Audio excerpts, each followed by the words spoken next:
This video is brought to you by lynda.com. So I just saw the announcement of Project Morpheus. It is Sony's foray into the world of virtual reality. We saw their prototype headset, which definitely shows that Sony is not just trying to make the technology, but trying to make something that has a sense of style to it. I think a lot of people who have seen the Oculus dev kits, it almost has kind of a brute, kind of, utilitarian look to it that's borderline, Cronenbergian. This at least had smooth lines. It's still a very, very large device. They're definitely taking it seriously, and one of the key things that Sony said is they're looking at this as a unique medium. It's not an enhancement to games. It's not a peripheral for games. And they went through some very fascinating details from their R&D people about the considerations that developers have to take into account when making something for virtual reality as opposed to a more traditional game that we play on our television. And that is creating a sense of space, creating a world that's believable, having graphics that are of a particular resolution and a very constant frame rate, as well as a very, very low latency, because you need to maintain that sense of illusion, and anything that breaks it will either throw the person out of the immersion, or more importantly, that's where the nausea and the upset stomach comes from if the latency is low and if that frame rate is low.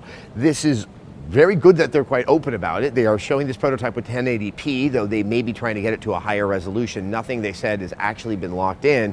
Additionally, they don't have a date yet, and they definitely don't have a price. This is something that they're offering up to the developers here at GDC to investigate so they can further understand where this needs to go before it actually comes to market. While I think this is very exciting, and my experiences with the Oculus have me increasingly as a believer in virtual reality, everything we're seeing, and I imagine the demos that they're showing here, which includes some sections from The Thief from Square Enix and the Valkyrie game, is can you make an entire game for this and it's actually cost effective?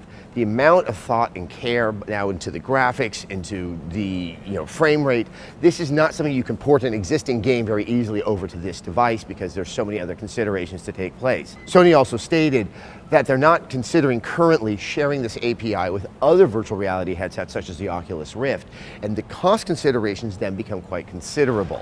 If you're a company that may be spending a lot of money in R&D just to get a game out, a full-size game, and you may have to do multiple iterations to handle all the different headsets out there, that may become so expensive that only a handful of companies would actually take the risk into something that may not be proven. We don't know how many people would be willing to buy an aftermarket add-on to the PlayStation 4 or even get something like an Oculus Rift, and with this much work that goes into making the games, I can understand and appreciate a level of caution. The other side of it is maybe we really need to rethink what these virtual reality games are going to be. Maybe they are more like a short burst game, like a dogfight, an Valkyrie, or something that's kind of a fun puzzle game. Nothing on the level of, say, a full-length God of War, despite the fact that they showed Shu Yoshida actually playing through some type of virtual reality God of War game.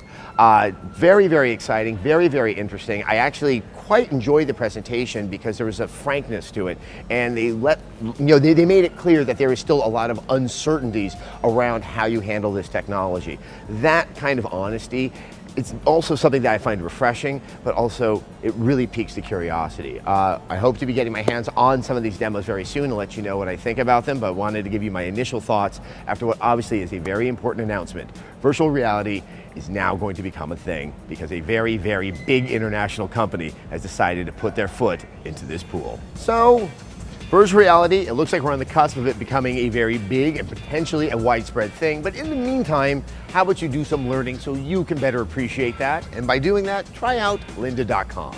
Lynda.com is an online learning company that teaches software, creative, and business skills. You can learn anytime, anywhere, and at your own pace. You can try lynda.com for free for 7 days by signing up at lynda.com/Rev3Games.